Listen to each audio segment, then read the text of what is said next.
Hello and welcome to episode 142 of the Palestine Pod, the mostly weekly podcast where we break down the latest headlines dealing with Palestine from all over the world and bring you stories, commentary, and interviews with the aim of supporting the Palestinian struggle for decolonization, justice, and equal rights. I'm one of your hosts, Lara E. You might know me from Instagram as @GazaGirl, and I'm joined by my co-host, Mikey B. What's up, y'all? Mikey B on TikTok, Michael Schertzer on Instagram. And you can call me Mikey Intifada if you were supposed to implement a ceasefire, but you have not ceased fire. Before we get into today's episode, please like, comment, subscribe if you hang out with us on YouTube. If you're listening on a podcast app, subscribe and leave a review. As always, you can find our full episodes and sources on PalestinePod.com. And if you want to get involved in the conversation, reach out to us at PalestinePod@gmail.com and give us a follow on Instagram @ThePalestinePod. Find us also on Patreon, where you get early access to the Palestine Pod episodes. You also get an additional podcast per week where we talk politics, Palestine, pop culture, and get a little more personal. We're also hosting our monthly Zoom happy hours with our Patreon subscribers only, so check us out on patreon.com/PalestinePod. All right, so on January 19th, a ceasefire went into effect in Gaza, and the first phase of this ceasefire has now lapsed, with Netanyahu coming out in a video recorded statement declaring to the world that he has ordered the halting of any humanitarian aid into Gaza. What's weird about this is that the arrest warrants that were issued by the International Criminal Court for Netanyahu were in part for the crime against humanity of starvation. And so what we see is that when certain countries in the global north have come out and said that they're not going to honor the arrest warrants, despite being members of the Rome Statute, despite having a legal obligation to uphold the arrest warrants, it has literally paved the way for Netanyahu to come out and give a video recorded confession that he's going to double down on the same crime against humanity. And at the end of phase one of the ceasefire, instead of negotiating and entering into an agreement for phase two and phase three, which is what was expected at the start of the ceasefire, just over a month ago, he's now come out and said, no, instead, I'm going to commit a crime against humanity within the context of this ongoing genocide, the same one that I have already been pursued by the world's top criminal court for already committing in Gaza. So that's pretty crazy, but I guess nothing surprises me anymore. Wasn't on my bingo card, but I guess I can't say I'm surprised. What was on your bingo card? I had a little bit of hope that a phase two would have been agreed. I had read a lot of analyses, and I guess I was convinced by Ali Abu Ni'ma's analysis early on at the beginning of phase one, where he, I thought, very compellingly argued that he didn't expect that Israel would return to bombardment and, invasion in Gaza, because he said that they were stretched too thin, that they were calling up reservists, that they were, just exhausted, tired, the morale was low. Like he listed, it's on his Twitter. He had a whole bunch of reasons out there why he thought that this was basically it. They had been cornered and now had been forced to accept a halt to their aggression in Gaza. And so I sort of I found that compelling. Yeah, it's pretty crazy that he produced his own video signaling that he's doing the thing that he's wanted for in the International Criminal Court. It would be kind of like if Diddy put out a baby oil ad from jail. It would be like if Diddy tried to host a freak off from inside the jail and then filmed it and published it to people for free, like on the internet, and then at the where everybody same could see. time was denying all the other ones. He's like, this one's not a freak off. It's called a freak on, actually. So it's different. Yeah, it's wild, right? It's wild. I mean, look, the whole there's so many things we could talk about in the last 6 weeks of this quote unquote ceasefire, and I put ceasefire, of course, in quotes, because we all know that it wasn't a ceasefire because Israel never ceased firing, which one would expect or is a basic component of a ceasefire. But it seemed like almost every day there was a new killing in Gaza. And of course, at the same time, in parallel, Israel used it as an opportunity to severely escalate its attacks on the occupied West Bank, in particular in Jenin, Tulkaram. Jenin, in particular, the refugee camp. The Israeli occupation forces used this as an opportunity to completely destroy. 40,000 people have been displaced from their homes in the occupied West Bank. At the same time, we were seeing Israel participate in a hostage exchange during phase one of the ceasefire. We saw in one day, for example, Israel release 90 Palestinian hostages, only to go round up another 60 later that evening from other cities and villages, which of course is not taken into account, right? It violates completely the spirit of the agreement, but Israel gets away with it because nobody holds it to account. And so at the same time that Palestinians are being released from these dungeons where they've been tortured and they require immediate medical care, many of them have been starved while in captivity, we're seeing that it's like they're constantly needing to keep a balance of thousands of Palestinians hostage. And no matter what we are able to negotiate, no matter whose freedom we're able to secure, it's always understood that it's not permanent. And that at any time, that person or another person's freedom is at risk. So there was a lot of happy moments, in these last 6 weeks, certainly, because you see people being reunited with their families.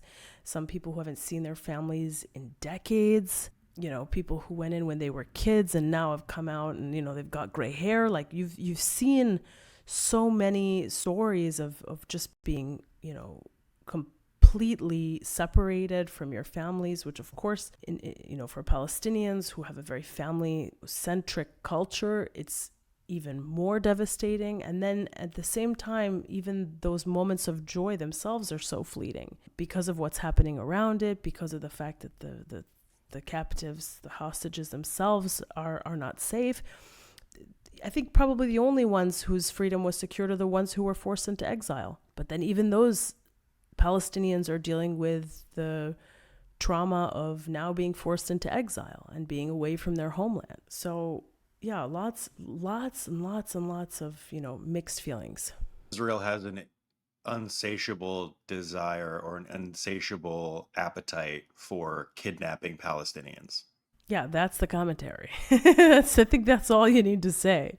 But there are so many people who have spent their whole life languishing in Israeli dungeons that are now experiencing freedom for the first time in their life, right? They are getting to have coffee with their family. They are kissing the feet of their mother. They are, seeing their children who were either, just born, or maybe they even smuggled their sperm out and have never met them, right? There's so many instances where Palestinians are reunited and reincorporated into their family and community. And it's been so beautiful to see. It has been truly heartwarming. And I'm surprised that Clarissa Should Be in a Psych Ward hasn't done an expose on it. I'm surprised she didn't free a Palestinian hostage herself. Yeah, she frees someone from the PA who's guilty of torturing people themselves. Oh my God. Oh, that's too good. She frees Abbas himself. Because he is in shackles no matter what he's wearing. Like, don't let the suit fool you. Yeah. He's in handcuffs. Yeah. It is crazy too how, we are expected to just accept this discourse of a ceasefire, while it almost certainly means that whatever concessions Israel is forced to accept in that moment in the context of that agreement are only with respect to Gaza, if at all, right? If they're even being followed at all, which we know that they're not. And then in that very same moment, we see this extreme escalation of violence against Palestinians in the West Bank. And then we're supposed to just accept that as totally fine, totally in line with the ceasefire, nothing wrong here. you know, and it's just that double discourse that takes place at the exact same time, where the ceasefire is getting all this attention and analysis. And the bigger picture is really just that Israel always needs to exert violence on Palestinian bodies. And so if they are diplomatically pressured into lessening the violence on Palestinian bodies in Gaza, okay, well then they will, in parallel, increase the violence on Palestinian bodies in the West Bank. Literally one day after the ceasefire went into effect, it went into effect January 19th. By January 20th, 21st, they had already given it a name, Operation Iron Wall in the West Bank. So they don't even wait. Like there's no attempt to even hide it. You know, it's a day later. It happened within 24 hours where they said, okay, the ceasefire has gone into effect in Gaza. No problem. Where can we continue killing Palestinians and displacing them? And they moved to the West Bank. So it's clear that whatever forces have operated until this point to put enough pressure on Israel to stop the daily bombardment of Gaza after 15 months, it certainly hasn't gotten Israel to the point where the violence overall against Palestinians has lessened. It's just morphed. It's changed, how it appears. It's the geography has changed. And then, of course, now the big question is what's next? After Netanyahu has released I've ordered the cutting off of all humanitarian aid into Gaza video at the end of phase 1 of the ceasefire, and there's no agreement now for a phase 2, there's a lot of questions up in the air about, is the daily bombardment going to restart? We're now in the month of Ramadan, and most Palestinians are fasting from sunrise till sunset. It's a time to spend with your family, to spend in prayer, doing acts of service, and it's a joyous time. It should be a joyous time. And yet, despite all of this, we still see Palestinians get together for the first day of Ramadan. I'm sure you saw that photo of Khan Yunis, the table that was I don't even know how long. That table was longer than the list of Israeli violations of the ceasefire. They were sitting to share a meal with one another. It was multiple families, and they had hung up lights along, just on either side of the table, and they were using a colored tablecloth. I mean, I'm sure you guys have all seen this photo by now. It's taken from the sky, from a drone, and it's just very impressive.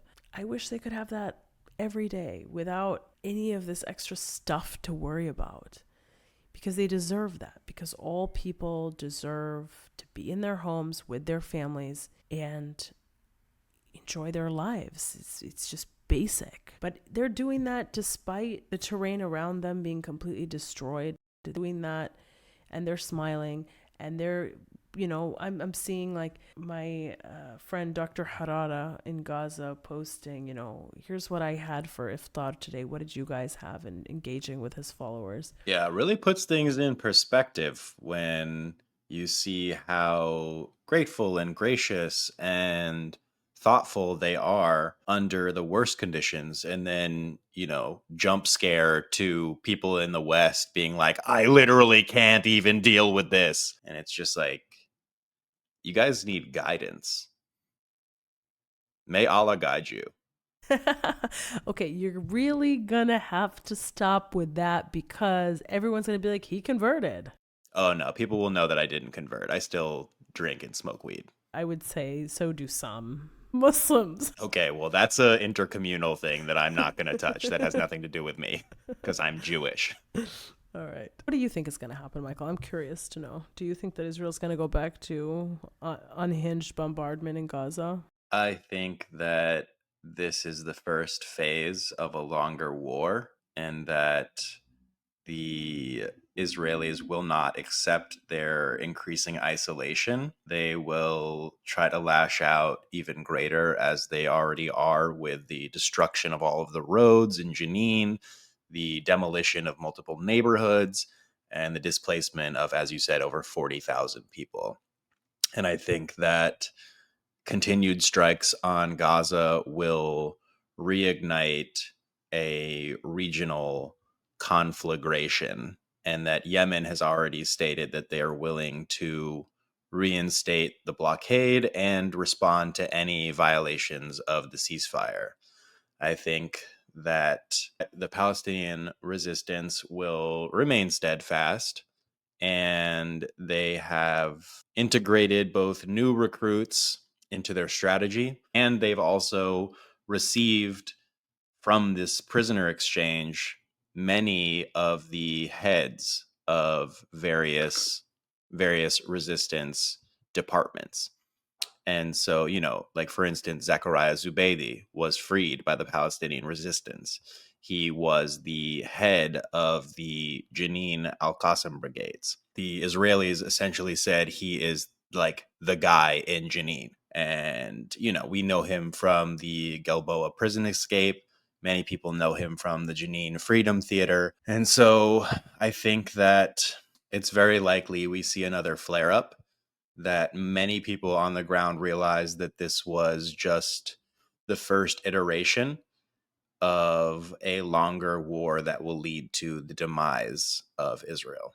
And I think that based on the success of the Palestinian resistance in repelling Israel out of Gaza, and also Hezbollah's success repelling them out of Lebanon, that the Palestinian resistance is feeling more confident now than ever that they're on the right path and that the march towards Al-Quds continues. It's interesting because one way you could interpret the declaration that they're going to cut all humanitarian aid after letting some aid in for the last several weeks, although far less than what was actually agreed in accordance with this phase 1 ceasefire terms. One way to interpret that is to say that they have decided to intensify the genocide through starvation in this moment, precisely because they cannot or do not want to go back to putting their own soldiers' lives at risk. And cutting off aid doesn't require risking any lives. It requires just not allowing food into Gaza, which I'm sure they can probably do with, I don't know, a few tanks, right? I don't know. I don't know what it logistically requires, but I think it's a different type of a commitment than all out genocide through aerial bombardment and, ground operations. Have you been following at all the investigation that Israel did into October 7th, where a bunch of people have just apologized and they've said, yeah, turns out I've totally failed in my job? Yeah, well, there's a bunch of Israeli military people who have resigned because they said that they were unsuccessful at doing their job, which is so-called protecting their stolen land. And there's also the admission from the top down from Gallant that the Hannibal directive was employed, which means that Israelis fired on their own people, which is something that I told you in, November, late October of 2023. I did videos about it, had those videos taken down, had people lambaste me for having the audacity to claim that Israel killed its own people.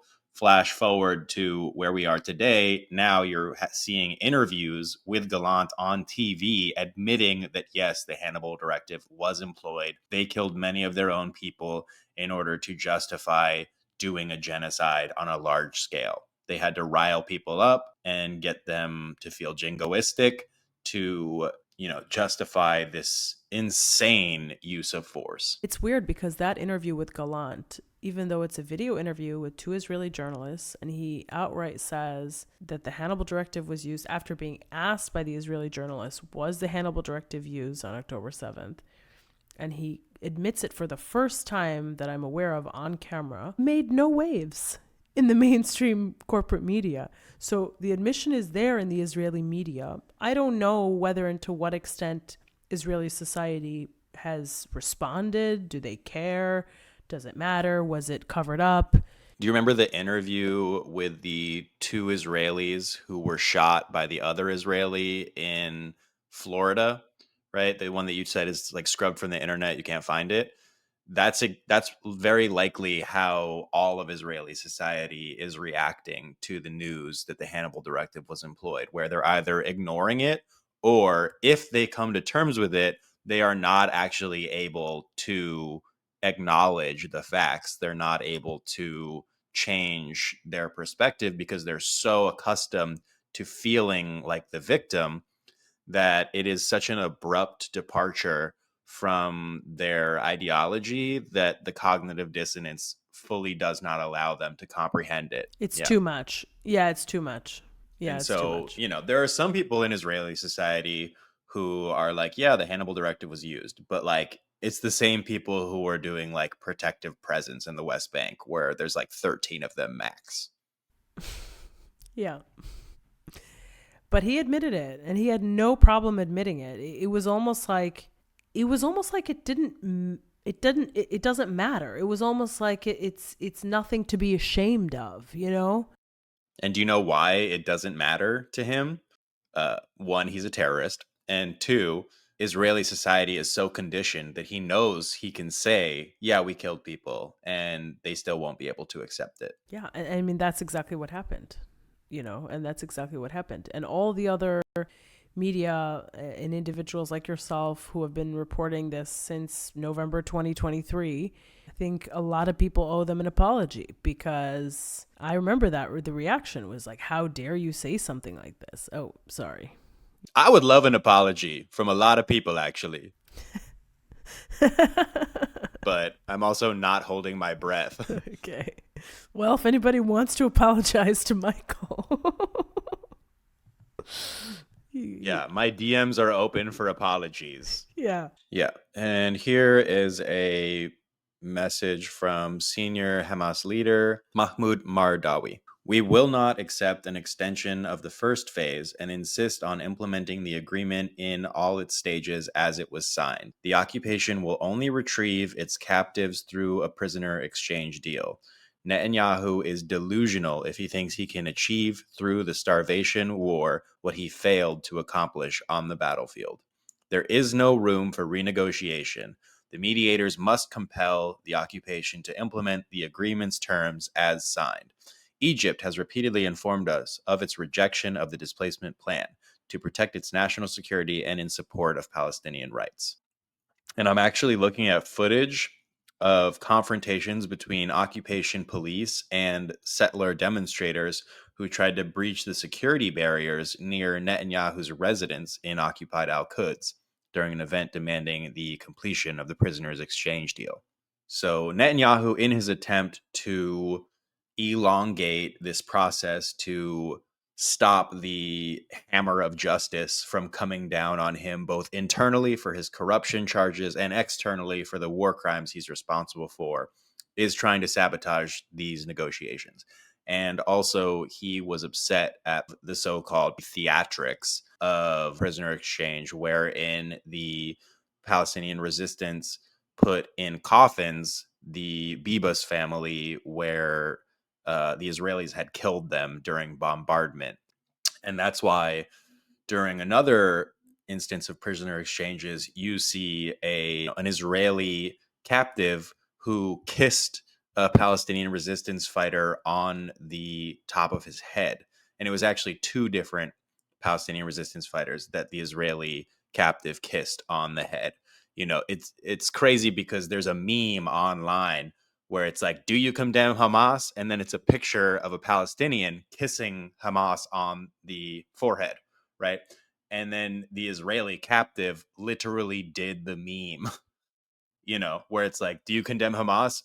The meme was before. The meme was before, right? And so we're seeing the Israeli captive play out the meme on live television. And I think that instance probably does more damage to Israeli propaganda than like our entire podcast has, honestly. I think, wasn't it right after that incident that Netanyahu went into a spiral meltdown and decided that he was going to postpone the release of 600 Palestinian hostages, whose release was eventually secured? And just to give a little bit more context on uh, what we're talking about in this moment. So you referred to Netanyahu seeking to sabotage the agreement of a phase two, because he's proposed instead is that phase one be extended, and half of the remaining Israeli captives would be immediately freed, and that's it. Doesn't say in exchange for what, doesn't it say in exchange for how many Palestinian captives. It's an attempt by him to introduce a new offer into an agreement which had been agreed from the outset as consisting of three phases, which would be broadly, agreed upon as requiring certain elements. The first phase now has ceased. They were supposed to have had negotiations for the last several weeks on phase two, where we were supposed to see the full withdrawal of Israeli troops from Gaza altogether. And phase three was supposed to deal with the beginning of reconstruction and the entrance of such associated materials that would be needed for reconstruction. But it's clear that Netanyahu has no interest in seeing any of this happen. He has no interest in even having all of the Israeli captives back, because once that happens, then it will be, I think, much more difficult for him to justify needing to continue bombarding Gaza.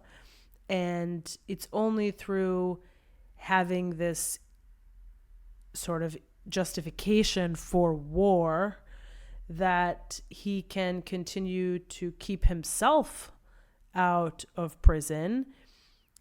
So his own freedom and his own position and status and stature requires that he keep going. And so there's like a clear conflict here, a conflict of interest in terms of what is actually driving him and driving his decision making in this moment. Yeah, and that's the only time that we use the word conflict. Yeah, conflict of interest. That's true. We are an anti-use of conflict podcast, just like Mo Ahmed. I'd like to read a statement from Palestinian Islamic Jihad. In the name of Allah, the most gracious, the most merciful. The decision by the head of the usurping entity's government, the criminal wanted for genocide, Benjamin Netanyahu, to close Gaza's crossings and prevent the entry of humanitarian aid is a crime against humanity added to his long record of atrocities. This comes with the encouragement of the U.S. President Donald Trump's administration, which provides him with political cover, proposals, and additional ammunition and weapons.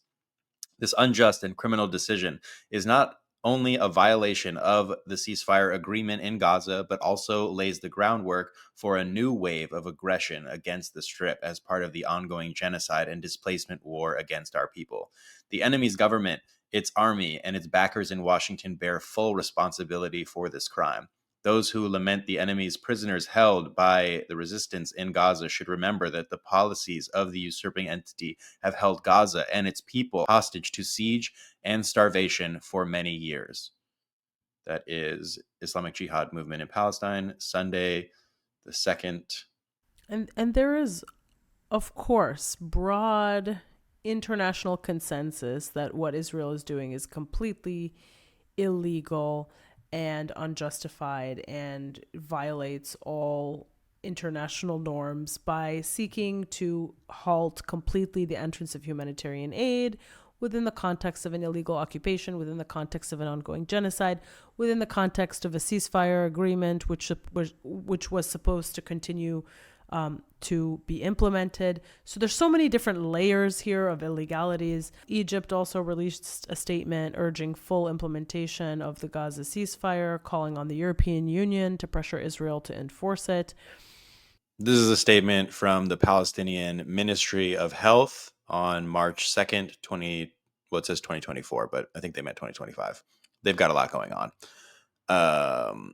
Since this morning, Gaza hospitals have received 4 martyrs and 6 injured as a result of occupation attacks in multiple areas across the Gaza Strip. Total number of martyrs since the announcement of the ceasefire, 116 martyrs, with more than 490 injuries. So, if you're keeping track, that's not how a ceasefire is done. The Palestinian resistance would be well within their rights to strike back at Israel at this point in time because of the multiple violations of the ceasefire. And I think it's only because of the graciousness and the level-headedness of the resistance that they're not immediately engaging in retaliation attacks against the Israeli occupation. There is an Israeli politician who said that Ramadan is actually the best time to kill Palestinians. Yeah. So Israeli Knesset member Almog Cohen said Ramadan is the best time to kill them. They're weak and tired. I'll take things that Hitler would have said for 500, Alex. Imagine looking at a people who are so steadfast in their religion that they're willing to fast from sunup to sundown and saying that that's a good time to violate them. There is like no level of depravity that Israelis will not sink to. And that's why I thought they'd be more effective with tunnels, but they're not comfortable underground, actually. I don't get it. Oh, it's because their morals are so below ground. Oh, Hey, welcome to the joke. Thank you so much. okay. Okay. Yeah, that's really atrocious what was said there. I mean, imagine if your whole personality is just thinking of ways to kill people and trying to conjure how to make it easier to kill people en masse. And then using a people's religion and their faith as a means to facilitate the killing. I want to go back to some of the ceasefire violations. I certainly don't have a list of everything. I did, however, try to start tracking the violations in the first week of the ceasefire. So I just managed within the scope of a week to write down what Israel was doing every day when it was supposed to not be killing Palestinians. But lo and behold, by January 20th, 24 hours after the ceasefire went into effect, it had already killed a Palestinian child, 15 years old, by the name of Zakaria Hamid Yahya Barbach in central Rafah. Graphic footage of the attack shows Israeli forces opening fire on another Palestinian who approached the child's body in an attempt to check on him. Zakaria was killed by an Israeli sniper on January 20th. By January 22nd, Israeli occupation forces had launched Operation Iron Wall in the occupied West Bank, in particular in occupied Jenin, which is ongoing and continues as of now. By January 22nd, so just 2 days after the ceasefire in Gaza went into effect, 15,000 people had already been forced to flee their homes and inside the Jenin refugee camp and in their surrounding areas due to Israeli attacks. The Israeli occupation forces had, by that date, completely demolished around 40 homes in Jenin and partially damaged hundreds of others. On January 23rd, the Norwegian Refugee Council had reported that by this date, Israel had killed 13 Palestinians in the West Bank since the temporary ceasefire took effect in Gaza.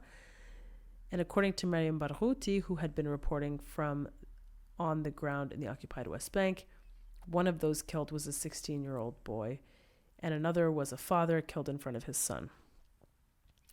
On January 22nd, an Israeli sniper killed Layla al-Khatib in a village near Jenin. Layla al-Khatib was 2 years old. She was inside her house having dinner with her family around 8 p.m. when an Israeli sniper shot her from the outside of her home, and the bullet traveled through the wall and reached her on the inside of her home while she was sitting down at the table with her family. Like so many Palestinian children in Gaza, Layla in the occupied West Bank was shot by an Israeli sniper in her head. 972 magazine reported that in the aftermath of her being shot and killed, her grandfather carried her outside of the house while she was bleeding and unconscious, and found that the street was full of Israeli soldiers and armored vehicles. Layla's grandmother screamed, "Why did you kill the girl? What did she do to you?" One of the soldiers, standing some distance away, responded to Layla's grandparents, quote, "Sorry." Afterwards, Layla's family were detained by the Israeli occupation forces and threatened following the incident. January 26th, a day later, Israeli occupation forces are still attacking and invading Jenin, and videos circulating on social media show that they have blown up the family home of the Tawable family in Jenin. Mariam Barghouti reported on this day that the refugee camp had been emptied of its residents. On January 28th, Israel killed 5-year-old Nadia Mohammed al-Amoudi, as well as 3 other people, when the Israeli occupation shelled a horse cart west of Nusayrat refugee camp. Photos of Nada's body were circulated on social media. And in a separate incident on the same day, a Palestinian man was killed and several other people were wounded after Israeli forces bombed a bulldozer as it was attempting to remove a vehicle stuck in Nusayrat. On January 30th, an Israeli airstrike killed at least 10 Palestinians in the occupied West Bank town of Tamum. And I stopped tracking at the end of January, but the ceasefire violations, whether violating the ceasefire directly because it was associated with Gaza or violating the spirit of the ceasefire due to the escalation in the West Bank, were so numerous. There was something almost every single day. It's just impossible to keep up. And the reality is that is considered by the global north as completely acceptable. Israeli ceasefire violations are just to be expected.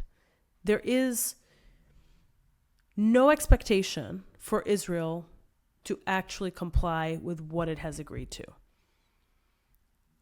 It did not comply at all with the requirement that 600 humanitarian aid trucks be allowed in per day of phase 1. Most days it was half, if that. And so what does that mean in terms of, what Palestinians are able to do to negotiate for their freedom? I mean, you're at a negotiating table with an opposing side who, no matter what it says, no matter what it even agrees to, it's just not going to implement. That reminds me of the Ghassan Kanafani quote, right? It's a conversation between the sword and the neck. And Israel is not alone in their destruction of Palestinian villages and the dismantlement of Palestinian resistance, and especially the West Bank, where they have the help of the Palestinian Authority, right? Here is a report on violations by the Palestinian Authority's security forces in the West Bank during February 2025. February witnessed a significant escalation in the pace of violations targeting political detainees and citizens, as the Committee of Families of Political Detainees documented 116 violations, including dozens of cases of arrests, assaults, and various abuses. According to the committee's report, 81 arrests were recorded during the month, reflecting the ongoing policy of continuous arrests targeting activists and fighters. Additionally, 8 cases of dismantling explosive devices belonging to the resistance were documented, along with 5 direct assault cases where citizens were subjected to various forms of repression and beating. In the context of confrontations, the month saw 4 armed clashes with fighters, accompanied by an escalation in repression and pursuit operations against them. The report also recorded 5 cases of torture and stress positions inside the authorities' detention centers. So they're mirroring the torture tactics that are implemented by Israelis against Palestinians in Israeli dungeons in the West Bank, but it's being done by the Palestinian Authority. Furthermore, many detainees suffer from serious health deterioration, with 3 cases of health deterioration documented due to deliberate medical neglect and torture in the authorities' interrogation cells. The authority agencies carried out 4 home raids and 5 additional attempted arrests. Popular activities were not spared from repression, as the report recorded 1 case of repression and assault on a peaceful march in downtown Ramallah. In an attempt to impose further silencing of voices, target marches supported the resistance and tighten restrictions on freedoms. The authorities' arrest campaigns were concentrated in the city of Jenin and its camp, where 36 arrests were recorded, followed by Tubas with 15 arrests, Nablus with 11 arrests, Tulkarem with 7 arrests, and Ramallah with 3 arrests, and 9 arrests in the governance of Qalqilia. Qalqilia? Qalqilia, yeah. Yeah, you were actually pretty good. Yeah, you're actually. I'm always Thanks. pleasantly surprised. Yeah, I care about Arab culture. Yeah, thanks. So, in the governance of Qalqilia, Salfit, Al Khalil, and Bethlehem. February marked a dangerous development in which the authorities' agencies crossed red lines by targeting social values. They arrested Sharouk Iz Eldin, the wife of political detainee Suhaib Abu Mois, after raiding her home before releasing her after 2 days of detention. The authority also arrested Arish Awade, a student at Birzeit University, after summoning her for interrogation following her participation in a march in downtown Ramallah. She was released after 3 days of detention. The Committee of Families of Political Detainees condemns these escalating violations, calling on local and international human rights organizations to urgently intervene to stop these practices. The committee affirmed that these violations and arrests come amid the peak of the occupation's aggression on various areas in the West Bank, the tightening siege, and crimes committed against its people. And I just want to read a statement from one of the freed prisoners, Sameh al-Shobaki. He said, "Today we are living dreams we thought would never come true." The freed prisoner, Sameh al-Shobaki from Qalqilia, expresses his feelings during his first iftar with his family after 22 years of captivity. Following his release in the prisoner exchange deal, Sameh was serving a life sentence plus 17 years, but he is now liberated by orders of the Palestinian resistance. Upon his release, he said, quote, "A new birth thanks to every defiant person in this nation who made this moment possible." That's beautiful. And also, how fucking insane do you have to be to give somebody a life sentence and then add 17 years on it? The fuck? That doesn't even make sense mathematically. Doesn't it? Doesn't that happen in the U.S. all the time, where people get like 4 life sentences or something? Yeah, what are they, fucking cats? You know what I mean? This shit makes no sense. No, but you're right. That's very beautiful, and I hope that all of the released hostages are able to enjoy Ramadan with their families and catch up on all of the lost time and memories. It'll never be enough, but I know that they're probably, I mean, from what I've seen in the videos, everybody is so thankful to be reunited with their families, and they're always extending the deepest appreciation to the people of Gaza who, bared the brunt of the aggression, which allowed them to also have their freedom. So it's a lot of mixed emotions. But for those individual Palestinians who had no hope in those dungeons, there was no thinking that anybody would come to save them, right? 30 years of global politics, and you had countries in the global north all saying, we support a two-state solution, without taking any steps whatsoever to actually align their words with conduct, and instead arming their occupier, has got us here. And so it is really remarkable to see people who, these Palestinian hostages free. On October 6th, many of them were already kidnapped and tortured and forgotten by not Palestinians, but by much of the global north and the world. And so it is really remarkable in this moment to see so many of them celebrating with their families. And I hope that their freedom is not temporary. That's also an indication of the success of the Al Qassam brigades, who have also sacrificed greatly for the freedom of people all over Palestine, right? This exchange deal is not focused solely on prisoners who are from Gaza.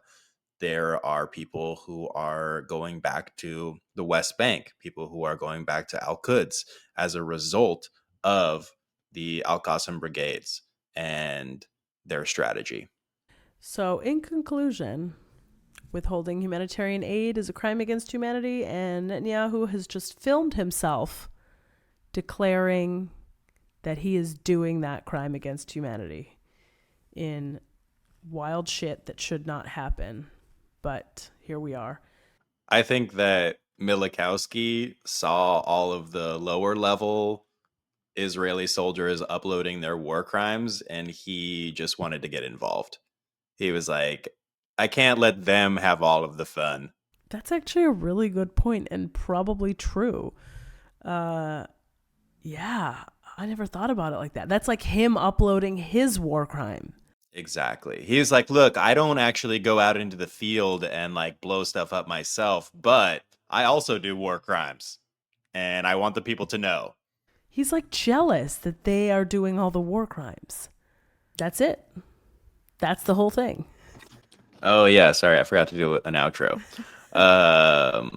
Folks, thank you so much for listening to another episode of the Palestine Pod. Find our full episodes and sources at www.palestinepod.com. Follow us on Instagram at The Palestine Pod. Send us an email at palestinepod@gmail.com. And look for us on Patreon, www.patreon.com/PalestinePod. That has been another episode of the pod. Thank you all so much for listening. Have as good a day as you can. We can start telling people to join the Patreon. The show wouldn't be possible without a Patreon. You got to get on our Patreon. Support us on Patreon. You can, because like I've been watching all these other podcasts and they just keep plugging Patreon like all the time. Yeah, I'm going to clip what you just did right now. Okay.